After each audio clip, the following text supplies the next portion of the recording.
Right. Hello, Carlos. How are you? Hey, how you doing today? I'm good. How are you? I'm okay. I'm always great.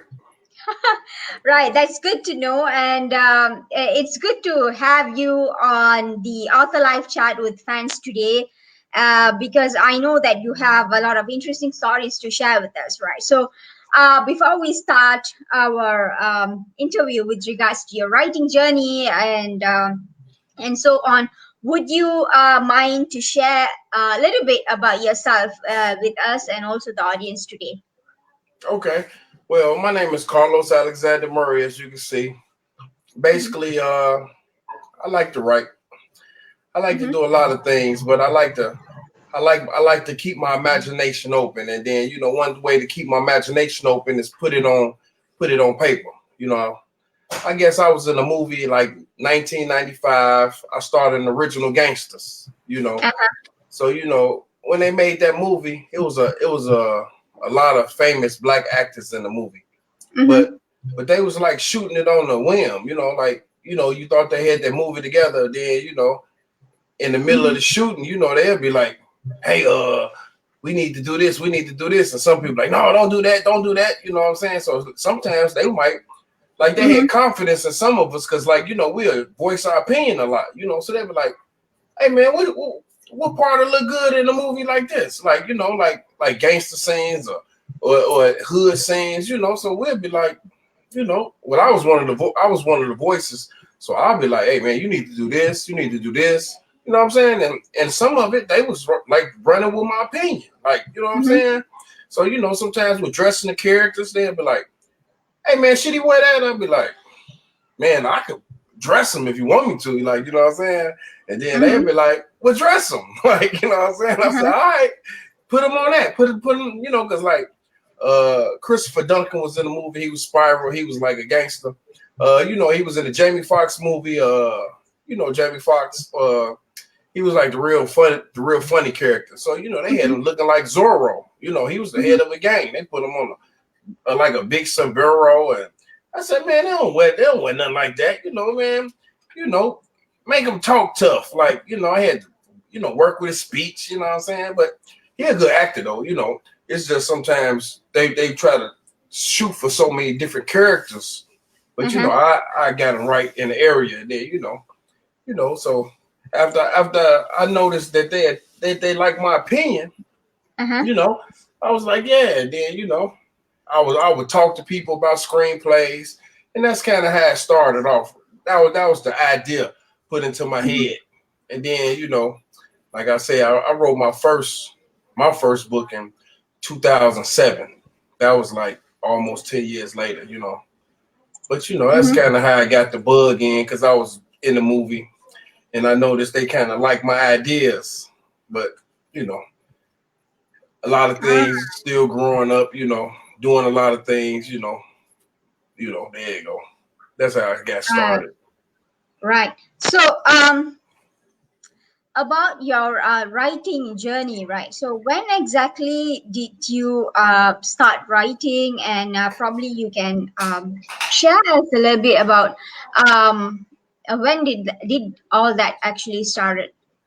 Okay, so I guess I wrote my first book 2007. Uh-huh. So I don't know if you're familiar with Donald Goines. Uh-huh. What? Yes. Oh, yeah. Okay, so Donald Goines. Well, he dead, right? But Mm-hmm. me and his son became like close friends. Mm-hmm. His name's Patrick Goines. So Uh-huh. when Donald Goines died, he left all the books and everything over to his son. Uh-huh. So his son was in a book company called Peachtree Publishing. You know what I'm Mm-hmm. saying? So back then I was into the music industry real tough. So Uh-huh. me and him was cool, but make a long story short, they kind of needed a couple of extra dollars for their company. Mm-hmm. You know what I'm saying? So like I knew that Patrick Goins had something going because his father, he wrote all the books. Like, you know what I'm saying? He wrote tons of books and he was like a mega star. Mm-hmm. So it was kind of like only wise for me to be like actually trying to help him. You know what I'm saying? Mm-hmm. So, I put money, I invested money, and then I had like contracts where they would be like, they'll tell my story, you know. So I kind of was like, yeah, tell my story, you know what I'm saying? So they really didn't tell my story, you know what I'm saying? Like, because it was like a fraud company. Like they end up beating Patrick Goins out of even Donald's books. So that's why you ain't like Donald Goins. Patrick wrote like 8 books, but like nobody ever heard of it. His first book was called Unfinished Business, but they kind of beat him out the books and they beat me out my money. So they gave me the contracts for them to write the books, and after they beat everybody out the money. So I had my story, and they was trying to tell my story, and it was whack. Like I was like, that's whack. Like, you know what I'm saying? I could write my own story. We invested all this money. Y'all beat him out the books. Then y'all just want to throw my story together. So then I was like, man, I could write my own story. So I actually started writing my own story. And then at the time, I got incarcerated. So when I got incarcerated, that was in I got incarcerated in like 2006. So, you know, God always watching over me. So I said, when I go to jail, I got to do something that's going to be creative, and that, you know, when you go to jail, some people go to jail 10 years and they have all love letters. So I got locked up with this white guy, and he was writing a book. And his book, he was writing a book for 6 years, one book. I was like, man, you've been writing this book for 6 years? He was like, yeah, man, 6 years. So I was cool with him, and he'd tell me about writing a book. And I said, I want to write a book. And he said, why? And he told me, he said, why would you do a dumb thing like that? I said, what you mean? I'm gonna write a book about my life. He said, you ain't gonna do nothing but mess it up. He said, you don't know nothing about writing. He said, if you're gonna write a book, he said, write a book about something else and then mess that up. And I was like, I thought he was being funny. But then I noticed, like, he was serious, because I wrote my first book and I messed it up. You know what I'm saying? Like, I messed it up. I wrote this book. 15 Days to Execution, and I messed it up. And then I wrote this book, Remember Me, Vendetta. And I messed that up. And then I wrote this book, Service Destruction. I messed that up. But when I messed it up, you know, I'm in jail. So, you know, I ain't nothing glorified about jail. But when I'm out there, everybody in jail, what they do is they read books. So I started off giving people my book, and they would give it back and be like, man, that ain't nothing. You know what I'm saying? But I had so much time, I said, I would actually rewrite it and say, what's wrong with it? I would rewrite it and give it back to them. And then after I give it back to them, they'll be like, now we dialoguing about it. You know what I'm saying? And they like asking questions like, you know, okay. See, now I'm learning about what the white guy was talking about me messing the book up, because it's like some things that I didn't know. So I'm rewriting these books as I'm going. So, and I'm writing 3 books at once, because the reason why I wrote 3 books at once, because when I started writing, I kind of had a problem, and it was called writer's block. See, I really didn't know what writer's block was, but then I found out what writer's block was. You run out of information. But guess what? You run out of information, but I always had more stories to tell. So when I got writer's block on one area, I wrote another book. I started writing another book. So then I would be going back and forth. But to make a long story short, I would just be passing my books around the compound, and all of a sudden, my books became the best books on the compound. But that was because I was taking that constructive criticism and I was running with it, because, like, you kind of don't like people talking about your books, because I ain't gonna say you inferior of them, but I mean, they don't scare me. I'm actually listening to what they're saying, and they kind of making sense, but some of them just jealous. You know what I'm saying? But I'm still, even if they jealous or making sense, I'm still taking notes, and I'm still, because like, even they actually reading the books. So So I'm like, okay. So I'm rewriting them. And then I came up with some monsters. I mean, Awesome. some real good books. I end up having a library in my room. So like people wake me up at 11 o'clock. Hey, give me one of them books. Give me one of them books. And we was hand typing. We was hand typing everything. So I hand typed like, I might have hand typed 30 books, you know. Mm-hmm. Yeah, but that's probably how I kind of knew and got stuck in the game, like right there. Uh-huh. Right.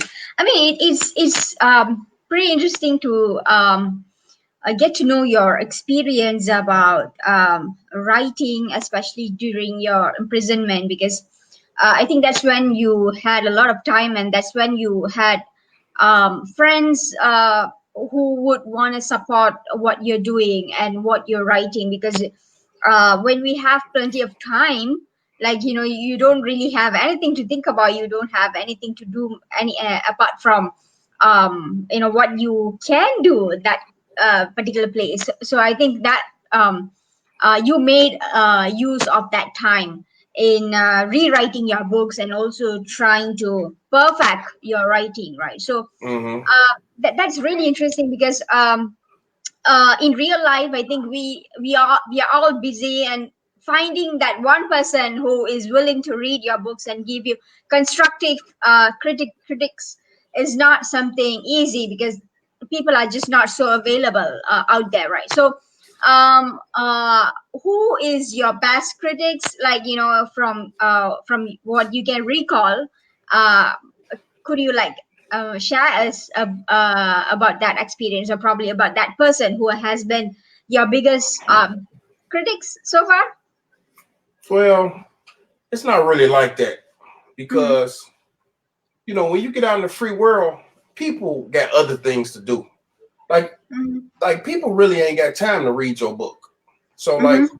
like say when I got out, people ain't like I might find more people to critique my book as I'm working with them to Uh-huh. like edit my book. Like, hey Uh-huh. man, edit my book. And then Okay. that's when I get it. But as far as like when I was locked up, I can get anybody to read my book because they read so many books that they would run out of books. You know Mm-hmm. what I'm saying? It's like, but now, you know, you really didn't have people just to read your book, like because they so busy, or even they had a nerve to say they writing a book. Like, you know what I'm saying? Like people say, read my book. I can't read your book. I'm writing me a book. Like, you know what I'm saying? So like, yeah, but you know, it was more like the people that really critique my books now is my editors, and then that so it's really just my editors. Like nobody that I really deal with want to read a book. Now I might got somebody that just read a book because they might like me and say, "Hey man, I read your book." Like you know, other than that, you know, because really Mm-hmm. I sign autographs and they just want to take the book and put it on the wall. You know, they Mm-hmm. say they started and they get trapped into it and they ask me, but you know, like people ain't rich, so they ain't got time to be reading all that. You know what I'm saying? But they'll hear a story, so now the audio books is the thing, you know. I gotta Uh-huh. get everything in audio books. Uh-huh. Yeah. Right.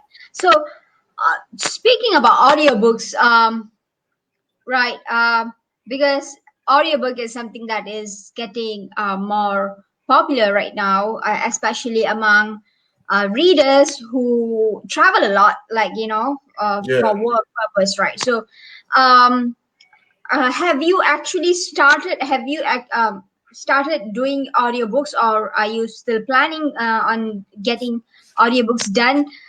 If yes, and how do you choose your narrator? I mean, choosing the right narrator is all about, you know, getting a good audiobook out. So share us your thoughts about that. Yeah, see that with that narrator, and I write long books. So like when you write long books, it's kind of hard because like I might talk to a person about a narrator and they want to charge me up the butt. You know what I'm saying? I'd be like, man, come on, man. You know, so Mhm. like kind of like, you know, everything is about money. And Right. if your money really not that long, you might want to go with short projects. Like if you write a lot of short stories, you could probably do the narration. Or, you know, I'm not good at narration, but due to budgets, I've started actually narrating my books. But this might, like, for real, this might take a long time. Mm-hmm. You know, I actually got some chapters going, but like between, you know, like I like to write, but that's not Mm-hmm. my profession. Because if writing was my profession, it would pay for everything you see. But Mm-hmm. it really don't. You know what I'm saying? So like, you know, I'm just keeping it real. So I'm like really just working on it, and just, you know, I do some chapters and do some chapters, and I write long books, like I said. So it's gonna be a minute, and then, you know, you like a movie, you might have, Mm-hmm. like when you shoot a movie, you shoot scenes like 4 times. So like sometimes I notice Uh-huh. when I do my narrations, I might read for chapters and chapters and chapters and listen to it and be like, man, throw that away and we're gonna do it again. Like, you know what I'm saying? So like we ain't really getting nowhere, but you know, because I'm working on my craft, you know, because like narration, writing books, I mean, them two different things. You know what I'm saying? Like people that them like good speakers, and you know, you gotta fool the audience, you gotta captivate, you know, writing and captivating and writing and captivating. I mean, it kind of seemed like the same, but it's not the same. I mean, you know, Mm-hmm. it's not the same. So you gotta that's a whole different craft. And then other than that, if you got a bankroll, if you got a lot of money, hey, you can call anybody. Hey, Mm-hmm. Mm-hmm. call Denzel. Hey man, read Mm-hmm. my book. Like, you know what I'm saying? Like, hey, but other than that, you need to find somebody good, somebody people gonna listen to. Other, you know, because you know, you got to be good to keep everybody attention. It's easy to lose somebody attention. Uh-huh. Yeah. Right.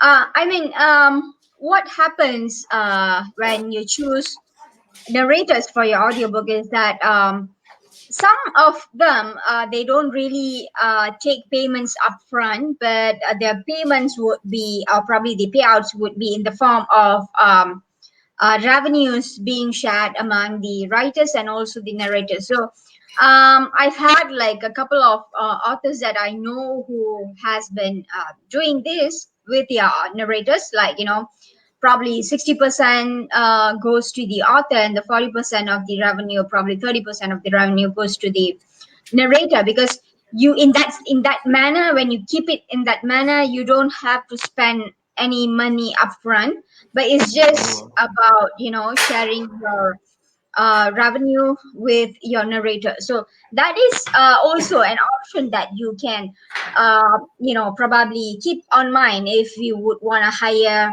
a narrator. And I think a lot of people out there, I mean, a lot of narrators out there are also um, are working in this manner. Like, you know, they don't really take payments upfront, but Mhm. they just look at, you know, getting whatever revenue that the book makes, the audiobook makes, that's what they get out of it. So um, we should thank the efforts of narrators, I mean, for being flexible enough, and also for willing to lend their voice to make audiobooks what it is today, right? Like, you know, Mhm.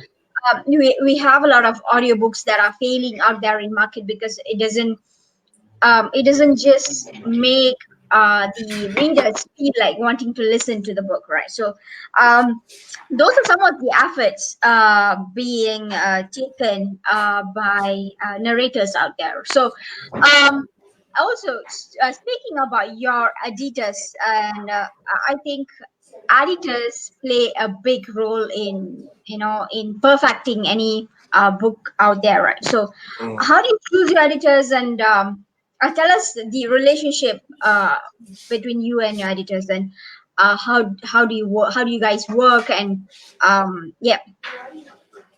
Yeah. See, I kind of I'm more independent. You know what I'm saying? Like everybody work different because like you know how you said what you just said about a narrator and they Mm-hmm, split it up. mm-hmm, I've seen zero. I've never mm-hmm, seen when I talk. I've never seen a narrator that didn't want cash. mm-hmm. I mean, so like I've never seen one. I've Okay. heard about it, but that counts on where you are.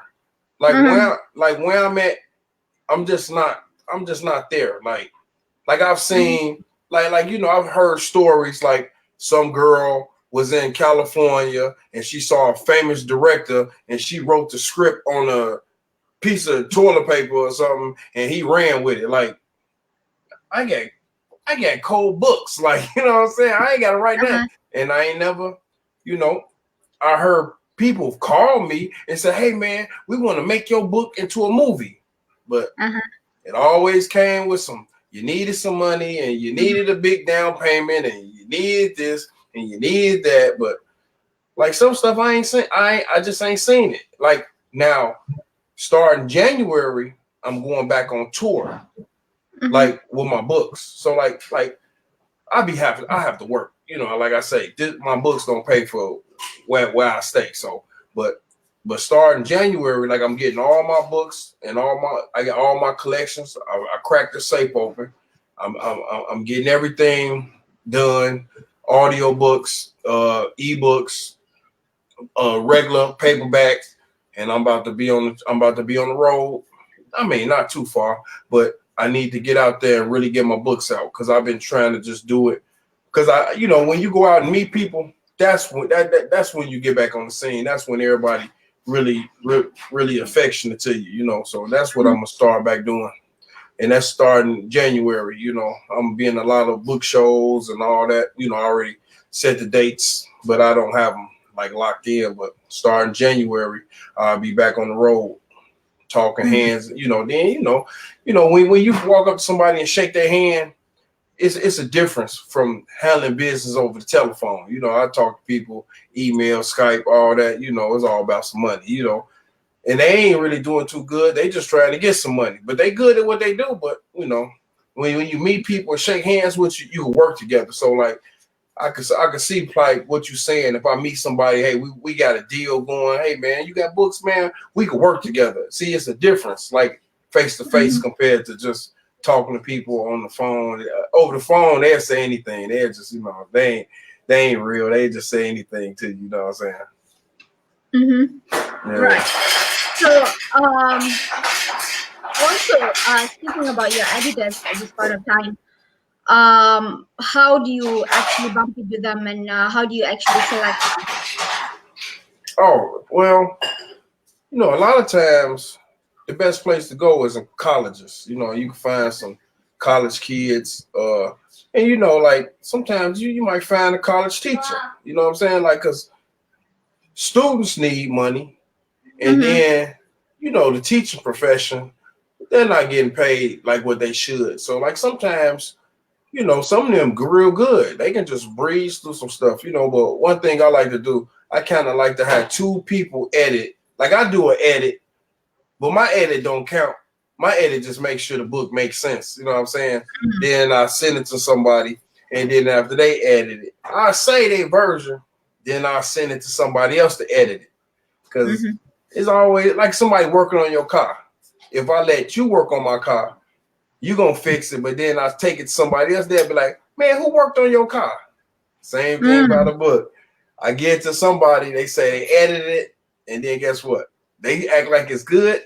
I take it to somebody else, and guess what they say? "Man, who edited this book?" I'm like, "Man, just edit it." You know what I'm saying? Like, yeah. I mean, so coming to this, right? I mean, speaking about the editing process and also trying to make your book perfect, like, yeah, I think that is the kind of struggle that we all face as authors, because we want to make sure that our craft is the best out there, and we just go on and on and on editing the book, and probably rewriting it, because we want to suit probably we want to suit the taste of everyone out there. We just want the book to appeal to everyone out there. But in reality, I think you just can't make everyone happy with your book. And you at this point of time, I think we have to realize that it's not about making the book appealing to everybody, but it is about reaching the right group of audience, right?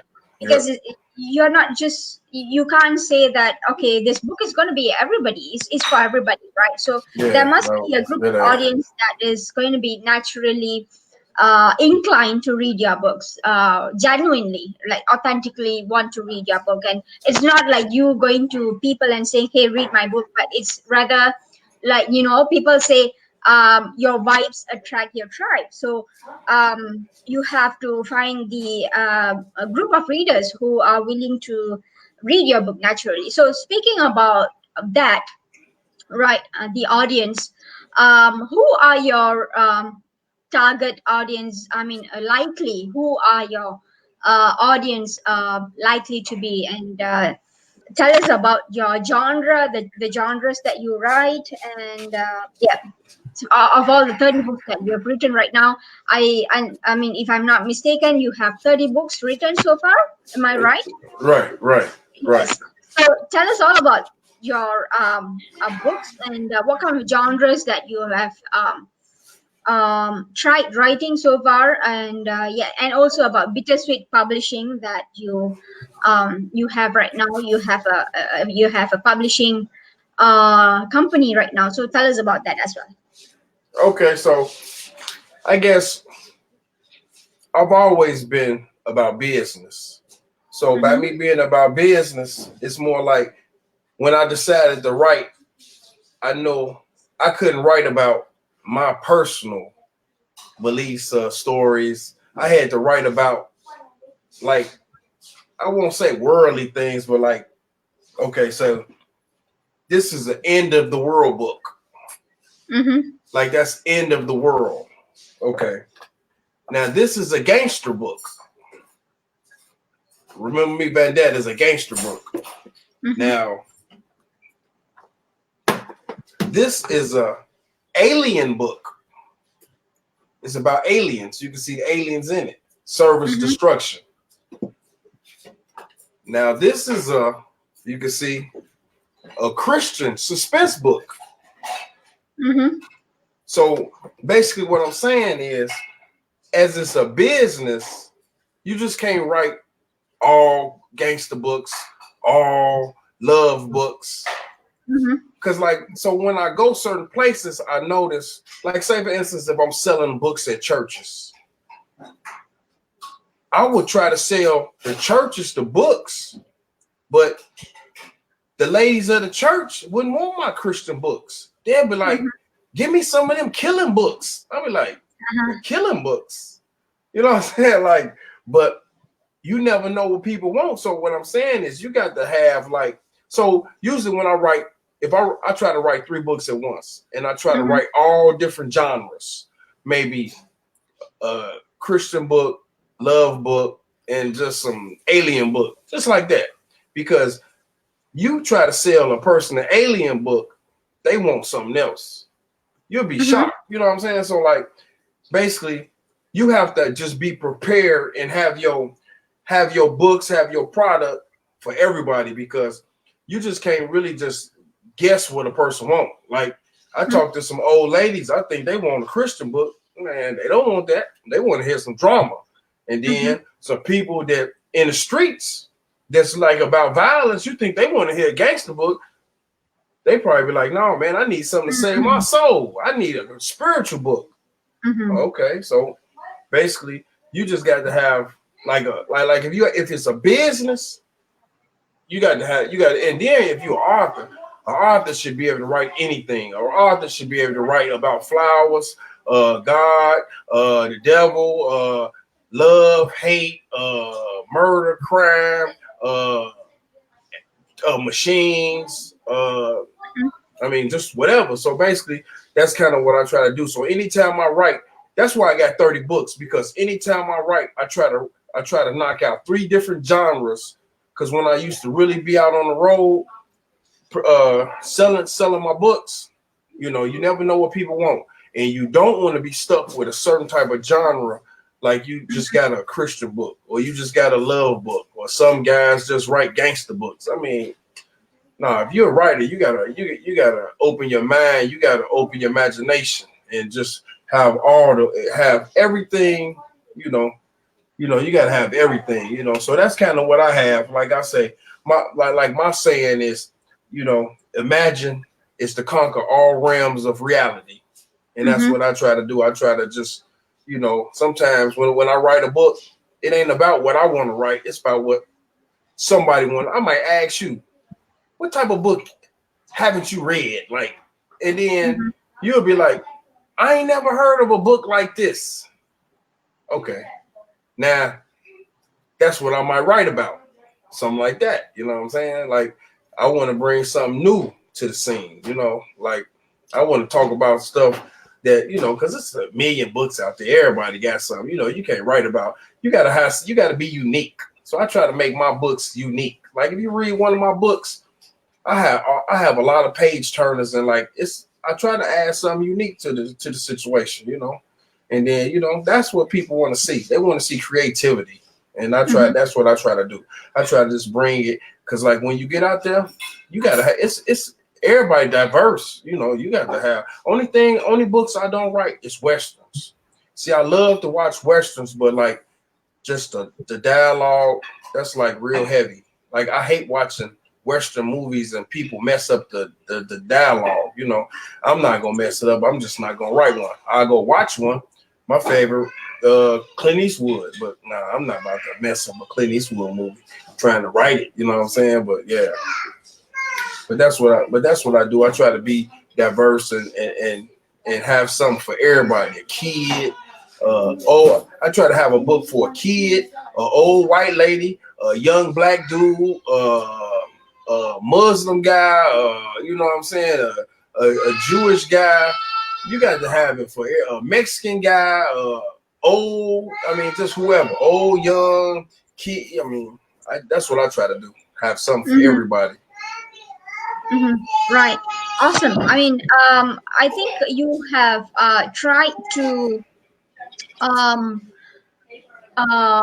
try to write different genres, so many different genres right now, because probably, I mean, you are right, because you can't actually appeal uh, a wide range of audience just by writing one specific genre, which kind of like, you know, restricts your business, you know, your Yeah, business it's the as an author. business. Yep. End of the day, I think it's business. And you are right, because when you only focus on a specific genre, you probably wouldn't be finding the right tribe. Probably it takes a long time to find the right group of audience, right? So uh, now that actually kind of like make me think, or probably it is I do have a question for you. Like, you know, out of all the genres that you have written so far, what is the genre, that the one genre that actually appeals to a wider group of people? And or probably which one of your book actually has attracted a bigger group of audience, a bigger group of readers so far? Okay, so basically, what attracts a lot of people is like police Mm-hmm. violence against blacks. Uh-huh. That's gonna just start. That's just gonna start everybody talking, because the Mm-hmm. police feel they right protecting everybody, and the Mm-hmm. black people feel like. I mean, and I ain't just saying black people. You know, I don't never want to see black. It's more minorities. You know, Uh-huh. and the way they do it, it's just gonna always keep. You know, like China, Hong Kong. You already know what they're doing over there. You know, always just from everywhere. I mean, it's a lot going on with just people going past their authority. Uh-huh. Authority against a minority. That's what it is. We can, Mm-hmm. and that's like your country, my country, authority against Mm-hmm. minorities. That's what's selling. That's what everybody want to talk about, because there's so much injustice going on about that situation. And you can write any type of book talking about that. So I got a book called Not My Son. You know what Mm-hmm. I'm saying? So Mm-hmm. I'm bringing that out next. I wrote it a while ago. I really dedicated to Trayvon Martin. Then I like kind of pushed it past, but it was more like it was I made a female. She was like a captain of a soldier squad. Went overseas, you know, killed for America. She was black. She was like the best. So like she went to go take out some real bad guys, and she was in a helicopter and it crashed. You know what I'm saying? So she got paralyzed. So she had to go back. You know, her commander said he was going to try to help get a writer, get her body right. But the thing was, she had a deaf son. So like, they was from the neighborhood, they was from the hood, but her captain felt that if he moved her more closer to where he stayed, and they could get her treatment to get her right. So basically, you know, make a long story short, her son, he deaf. You know, they was out playing one day. Police came around, gave orders to him, you know, like, because they was looking for a convict. He was kind of big, you know, so you know how they try to give orders. So they actually killed him. He was a young guy. And then like, so she was like mad, just like gave up. She was paralyzed. But when they killed him, just off some humbug, because he wouldn't follow some commands, and they disobeyed, like it was deaf. You know how you got the signs, deaf kid on the block, but they came up a one-way street, how it made, so they never saw it. But like, still, just because somebody not talking, kid unarmed, not obeying your commands, y'all got 2 guns. Y'all can't beat up a kid, tase a kid. Y'all got to kill him. So basically, all she wanted was and she was working with the government. So, but all she wanted was an apology. They didn't give her an apology. You know, they was just like, you know how it is. They just can't say they sorry, because if they say they sorry, it's proven that they was wrong. They never want to prove they wrong. So basically, I made her come back. You know what I'm saying? And she was just gonna demand, you gotta watch it. But I made her come back, and she was a top-notch killer trained by the U.S. government. So when she came back, she went at all of them, and all she wanted was, hey, she started taking hostages, and I mean, hey, she just went real rogue on them, because they killed her son and just wouldn't say it, and just wouldn't say, I'm sorry. And that's what it's about. People just want, like, a lot of this stuff going on, like, mistakes happen. Say you sorry. They're not gonna say it. They're gonna rather just, this, that. Man, they can't. Man, I'm sorry. It's nothing. That's it. I'm sorry. They'll never say it. You'll see accidental killings. Police gonna kill 19,000 people, and it won't be one I'm sorry. But so I made that book just to make everybody think about not saying all this happened. So I made a crazy book just because they wouldn't say they were sorry. And I made people pay in that book just because they wouldn't say they sorry. But that's called Not My Son. Yeah, that's how it was. Not My Son. It's a monster.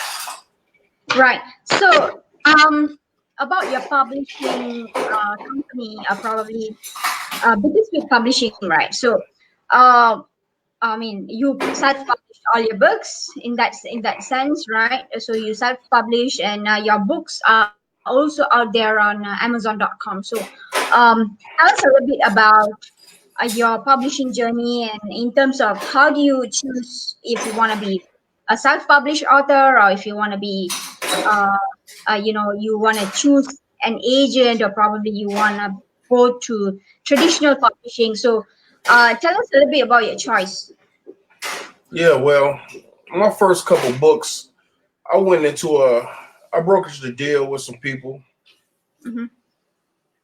You know, it's all about your money situation. But the best thing you want to do is self-publish. Because when you self-publish, you're gonna give yourself a lot of responsibility that you probably don't want. But in the long run, you're gonna wish you had it. Like, I got some books. Like, I called about my books the other day with this one company when I first started. They was like, yeah, man, you made like a couple $100. And I was like, that's it? I said, break down how much I'm getting per book. And it was cents. You know what I'm saying? It was cents. Like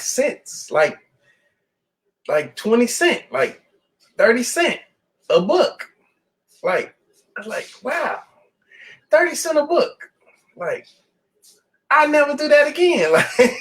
Like, like I never do that again. Like no matter what it takes. That's why a lot of my books take so long to come out, because what they do, they want to take your story, but don't get me wrong, they doing their job. You agreeing to it. I ain't saying nothing wrong with it. So they take your story. Your book might cost like $20. Yeah, they gonna act like they paid $13 for that book. Mm-hmm. And then your $20 probably don't sell. That's like on the street.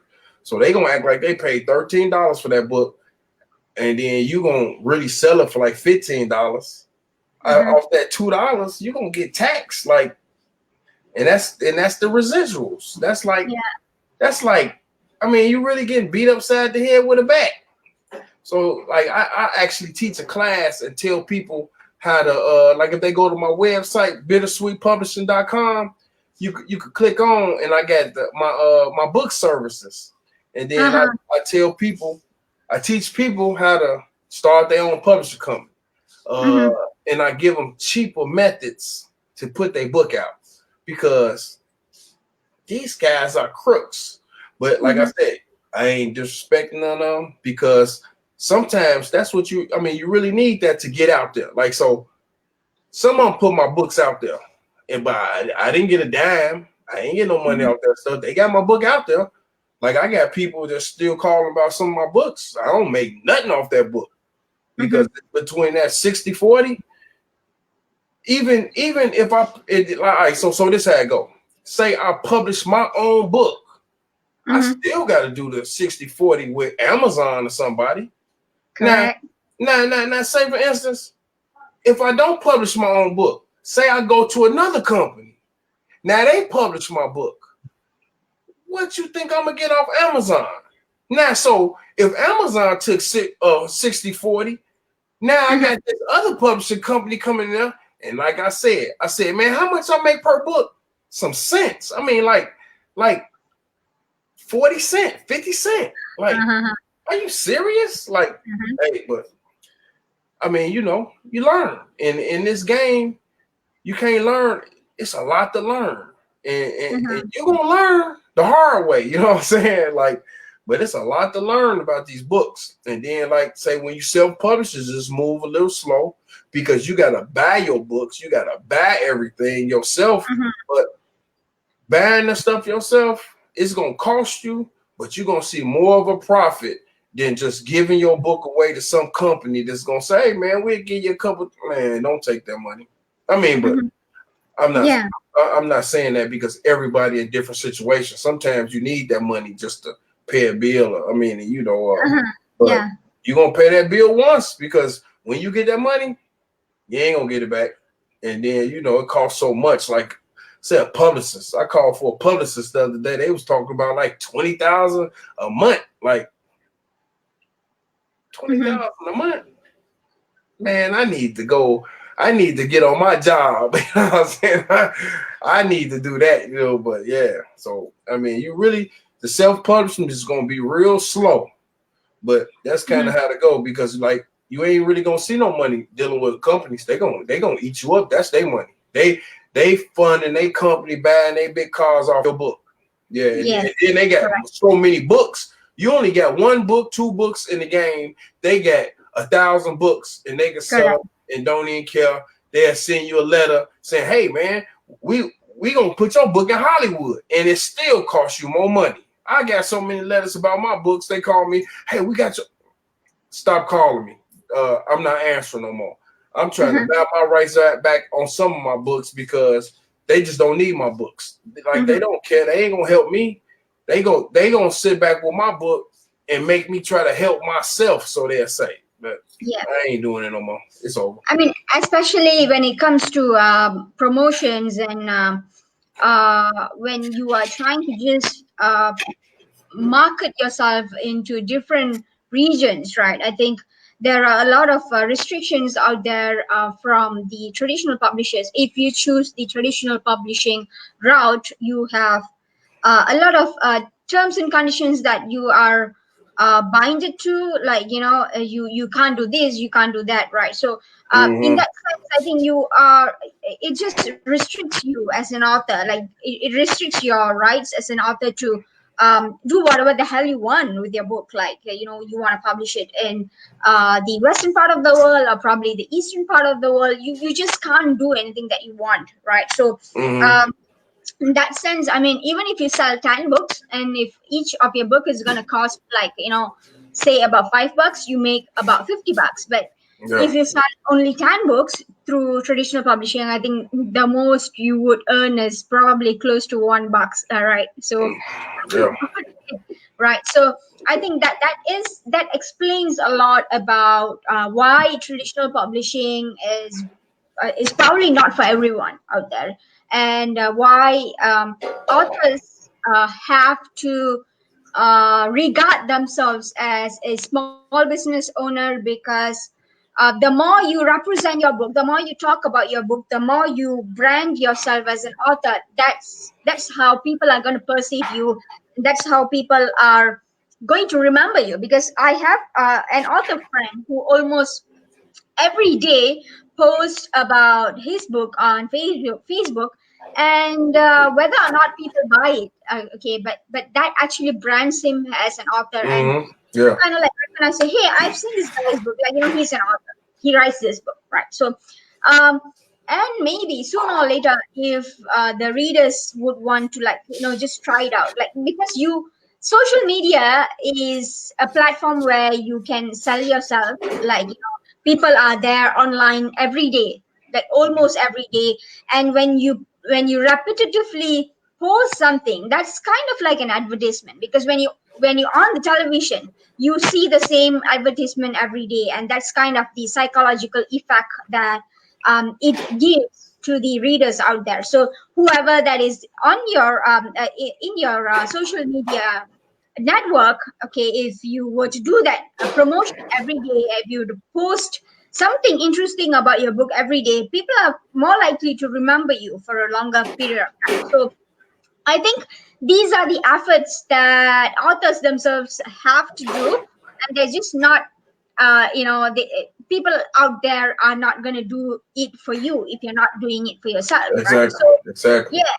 So, speaking about your publishing your book services, right? Like I know that you have a service where people can book your time in order to get you consult them about writing books. So what is your aim in doing that, and what have you achieved so far, or probably what are you what is there in store for people out there, for authors out there who would want to learn a thing or two from you? Yeah, it's more like connecting with people. You know what I'm Mm-hmm, saying? Like it don't even be about the money. mm-hmm, It's kind of more like, you know how like well you got some, you know how you see some bad kids mm-hmm, and you be like, man, don't do that, don't do that. You know what I'm saying? And you try to teach them, and and I'm pretty sure you done seen a lot of people, and you tried to correct their behavior, you know, mm-hmm, like in a kind of right way, but you didn't want no payment for it. But you know they ain't supposed to do that. So like sometimes when I talk to people, it's more that I done seen so much bull crap go on that I be like, nah, man, don't do that, because you know, especially when you get beat. Like I done got beat situations on some books, and I know people that got way beat more than me, and mm-hmm, then it just be like you just put the word out, like, you know, I'm here to put the word out. Like like when you learn how to do something better, it's like game. Like mm-hmm, game ain't to be sold, it's to be told. You know what I'm saying? mm-hmm, So like a lot of times I just try to tell people, and I didn't talk to some. I got a lot of friends that mm-hmm, I didn't really been up, and they became real big. Like one of my guys, Andre mm-hmm, Renee Harris. You know what I'm saying? Like I used to be on his neck every day about, he had a company, and I used to be on his neck every day just giving him knowledge and knowledge and knowledge. And like sometimes they surpass you because like I'm teaching, but I Uh-huh. got other things to do. Like I'm Yeah. doing it, but like I say, it's not my profession because it don't pay no bills for me. But Uh-huh. every time I see somebody, I try to put some meat on their head and give them some knowledge. And Uh-huh. then I'm always trying to tell. It's like I do speaking engagements, and then Mhm. you know like they might give you some, but like it ain't really that they giving me nothing to like make nothing out of. They might pay for a room, get something to eat. I get to network with people, and that's about all it is. But you really try to tell people like right from wrong or something. Like I mentor the kids. They send me to the school. I mean, I think it's kind of my job or my duty to tell people right from wrong, like because I've been Mhm. there, and like God gave me the knowledge, and I try to just give it back. Like, hey man, don't do Mhm. that. You should do this, or you should keep your eyes open. Or I try to show them a way that they never even thought. Because when I started, I don't know. I didn't know nothing that I know now. Like I didn't have a clue. I thought like somebody walked up to me, hey man, we like your book, man. Let us help you get it out there. I was like, yeah, Mhm. okay, get it out there. Man, if I could take that back every time somebody told me that, I'll be like, and then like it take time. But I mean, it's a hustle. It's a real hustle to be out here trying to get your Mhm. books out. Cause some people like when you see them on that New York's bestseller, they done spent a lot of money to get there. Uh-huh. So like some people would never see the type of money that they spent to get there. Like, so you got to go like a whole different angle. Uh-huh. I think the best angle that I've seen, it ain't social media. It's actually being at the book shows with people that's actually there to buy books or Mhm. network. And and you can't go all the time because that stuff costs. Like, you might pay $500 to get in there for a day, and that's Mhm. not even to get your book like promoted. Like, you know what I'm saying? That's another 500 to have your book in the pamphlet. Like, you know what I'm saying?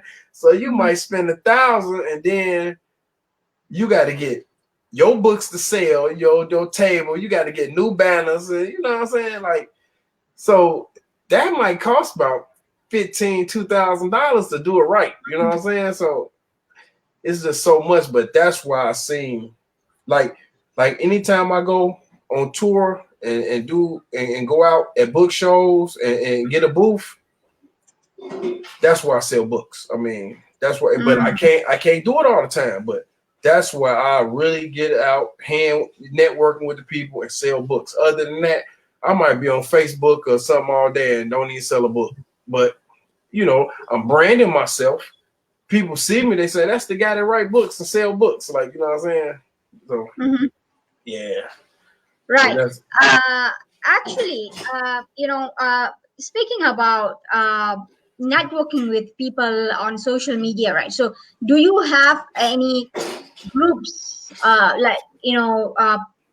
peer support groups on social media among writers that you are a part of, that you find helpful so far? Because when you're in social media, you have to have a group of friends or probably a group of authors who are willing to share your work and authentically would want to read your book. So in that sense, if do you have any specific groups that you are a part of? nah. Right. Like So we loners. So like uh-huh, when I talk to people, it's more like a one-on-one type thing. We uh-huh, doing what we doing, and because like when you get in them groups, you gotta kind of walk or talk. You gotta walk a certain walk, talk a talk, certain talk, and then they got type of books they trying to push on you. They want. I mean, all that's cool. So I just try to stay away from that. Don't get me wrong. If somebody was like genuine and they wanted me to be in the group, well, that's cool, but that's not really what they do because them groups is like societies or sororities or whatever you want to call them. Like they doing their own thing. Like, you know what I'm saying? And you getting in like you got to bring something to the table, and they don't want your book. They want you to buy their book. Like, you know what I'm saying? They want you to listen to their book. After you read about 20 of their books and promote a couple of their books, then you'll probably get your book in there somewhere. Like, you know, that's cool, but that ain't really for me. Exactly. I mean, I think finding the right group, or probably finding the people who are willing to read your book, is a bit of a challenge, because Yeah. not everybody in a specific group would be wanting to put in their time to also reciprocate your effort in supporting their work, right? So, in that sense, I think um, coming to talking about who supports your work, right? Again, Mm-hmm. I think who supports your work here is more likely to towards people. It's about people who would want to learn more about your books, because I think it's all about creating a tribe. It's a tribe of readers who would want to read your work, and also it's a tribe of authors who would want to support your work. So, because out of all that hundreds and thousands of authors out there, are probably books out there in the particular group, right? I think when you find the right group of authors who would want to support your work, then that's when you would thrive. You will form a supporting network, right, among yourself. So that is a challenge, definitely a challenge, because I think that's also a challenge that I have faced before. I am also facing that right now, because out of all that bunch of peoples, right, how do you find the correct people who you can seek advice from, or probably you can get valid advices from, right? So I'm actually a part of only 2 3 writing groups that I'm active so far. One of it is actually Dr. Klingbeil's group, and it has about a little over 1,000 members so far. But um, I find most of them helpful in terms of providing feedback, and I've made a lot of uh, friends out there in from that community. So that is one, and also the other one is a ladies writing group. So I have been a part of that group for a long time as well, from 2013, and I think they have been wonderful in supporting authors genuinely. So these are the group. I mean, I don't limit myself to joining a certain number of groups, but I think it quality over quantity, right? So I Mm-hmm. think when you have 2 to 3 groups who are willing to support your work, then that's just fantastic enough, right? Mm-hmm. To thrive in the world of social media out there. So um, and okay, people can actually go to your website, right, to learn more about yourself, which is bittersweetpublishing.com slash bittersweet about, right? So what is the message that you have out there for your audience who will be watching this later part of the day, or yeah, what is the message that you want to tell people out there? Yeah, I basically tell everybody my name, Carlos Uh-huh, Alexander Murray, uh, uh-huh, bittersweetpublishing.com. And then, you know, everybody put here for a certain reason. mm-hmm, And it seemed like I've been here to help people. You mm-hmm, know what I'm saying? I probably help, like the people I help don't buy my book. I kind of help them write their book. And like one thing that I noticed is like we ain't no time to read nobody else's book. So mm-hmm, like when I'm usually helping somebody with their book, I don't even ask them to read my book because they ain't got time. They about to be stuck up in prison writing their book. Like, you know what I'm saying? They ain't got time to, because when I help them with their book, it's usually a lot of work that they didn't know they had to do. Like I done mm-hmm, talked to some people about writing a book, and they said, "Man, if I got to do all that, I don't think I want to write a book." Like I said, uh-huh, like, yeah, man, it's all that because you got the. I might have had like when I write a book, after I write it and have to go over it like so many times, I might got to read that book 5 times, like, you know what I'm saying, like, and then have somebody else read it, and have somebody else edit it, and after they edit it, I got to read it like 2-3 more times. I might have read my books 100 times. That's a lot. Like some people in acting, like when I act or some other people act, after they finish with the movie, they don't even want to see it. Like, you know what I'm saying? Like, they be like, man, I don't want to see that. I'm tired of that. But that's how it go. Yeah. Right. Yeah. Yeah. So coming to the message of your books, right? I mean, what are the key takeaway messages that you have for your readers out there, and what do you hope for readers to actually get by reading your books? Like, what is the message that you want to tell people out there from your books? Like, is there a theme in all your books, across your books, or is it just for some entertainment purpose, or probably do you want to tell something to the world? So tell us what readers can expect from your books. Yeah. So with my books, I try to push hard work. So like in my characters, if you're a hard working character, you're gonna make it. But I don't like, you know how like you used to watch the old movies, like no matter how long they was in a, you know, how long or how you know, like a great character, they live to Mhm. the end. Nah, great characters might not live to the end in my book, Mhm. because, you know, they gotta go. You know, Uh-huh. everybody gotta go in your life. So one thing, what you do in life, you might have a short time, but you gotta make that count. So Mhm. like that's one thing I try to show. Like they be like, "You killed him." I said, "But he did so much before he got killed." Like, you know what I'm saying? And that's just like me and you. Like time is limited for everybody. We only humans, and like Mhm. while we on this earth, we got to put in.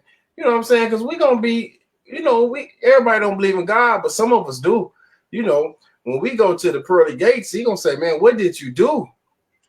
You know, you wasn't down there forever. You was down there for about 50, 60 years. Did you help anybody? Did you tell somebody something? Did you do something for somebody free? Did you walk an old lady across the street? Did you open somebody's door?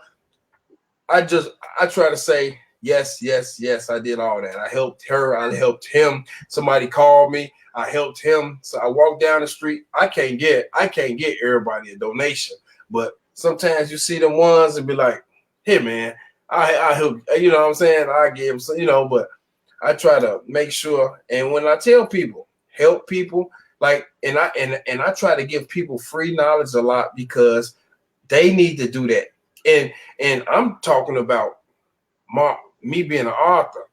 See, it Mhm. ain't always about being an author. It's about like you know, other things. Help somebody, make somebody, you know, because like, you know, on this level right here, we can help a lot of people that only need a little knowledge to be a little smarter or get over that hump. It ain't about money, it's about knowledge. When I Mhm. was younger, I thought money was everything. I was smart too, but I thought money was everything. Now, as I'm getting older, you don't really need money like that. You need knowledge, and your knowledge is gonna take away that. You won't need that. Like I get a lot of stuff done without having to have all the money that I thought I had to have. Like I say, Mhm. I used to thought I had to have $1 million to do all this and do. No, now you just need knowledge, and you can walk and get some stuff done, and you can help people and help each other. And if you can Mhm. help each other with a team and a bond, you can get a lot done. I got a lot of people, and we just help, but the people that I'm helping, like they really not on that level. We like all kind of like on the lower level as far as like being authors or being skilled in that trade, you know what I'm saying? But you know, that's how I Mhm. go. So I try to help a lot of people. So that's basically what I do. I get knowledge for free. Like I tell people what they don't want to hear, and sometimes tell me what I don't want to hear. But I try to keep an open mind that I can accept anything anybody like that constructive criticism. Everybody hate that. I tell people love that. You should love somebody telling you your stuff garbage, because if they say your stuff garbage, but they also got to be to the point where when you fix this garbage, read it now. And if you can say my stuff sucks or my stuff ain't nothing, and I redo it and give it to you, and when I see you smiling, like that's it, I know I done did something. I know I done. Hey, because some people hate rejection. They hate failure. Man, you gotta love that, because if you fail, that's when you know you're gonna start winning. Because when you're winning all the time, you really don't know why you're winning. You just good. And when you go on a losing streak, you don't know how to get back. You know what I'm saying? So yeah, it's just time to work hard, bless everybody with the knowledge you got, and that's what I do.